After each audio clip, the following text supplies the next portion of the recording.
કડી તાલુકાની અગોલ પ્રાથમિક શાળામાં નવા આચાર્ય તરીકે રાકેશભાઈએ કાર્યભાર સંભાળ્યો હતો। અગાઉ આચાર્ય તરીકે ફરજ બજાવતા દર્શનાબેને શાળાના શૈક્ષણિક કાર્ય સાથે વિદ્યાર્થીઓને ભણાવવાની જવાબદારી પણ સફળતાપૂર્વક નિભાવી હતી। નવા આચાર્ય રાકેશભાઈના આગમન નિમિત્તે ગામના આગેવાનો, એસએમસીના સભ્યો તથા ગ્રામજનો એકત્રિત થઈ તેમનું ભવ્ય સ્વાગત કર્યું હતું। આ પ્રસંગે શાળાના વિકાસ, શૈક્ષણિક ગુણવત્તા અને વિદ્યાર્થીઓના સર્વાંગી વિકાસ અંગે ચર્ચા કરવામાં આવી હતી। સમારંભ દરમિયાન ગ્રામજનો દ્વારા રાકેશભાઈને શુભેચ્છાઓ પાઠવવામાં આવી અને શાળાના શૈક્ષણિક સ્તરને વધુ ઊંચે લાવવા સહકાર આપવાનો વિશ્વાસ વ્યક્ત કરવામાં આવ્યો।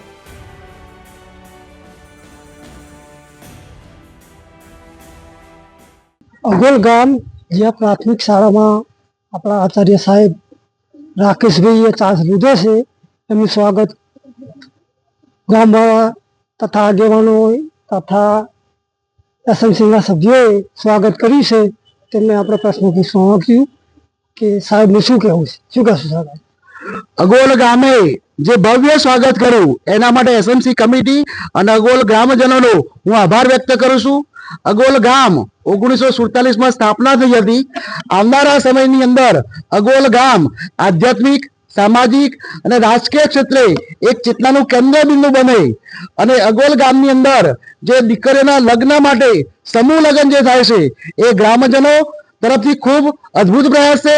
આવનારા સમયની અંદર ડોક્ટર અબ્દુલ કલામ સાહેબનો બીજ મંત્ર લઈને શાળાનો સરસ વિકાસ થાય અને નવીન શાળા બને એના માટે એસએમસી કમિટી અને ગ્રામજનોનો ખૂબ સુંદર સહકાર છે।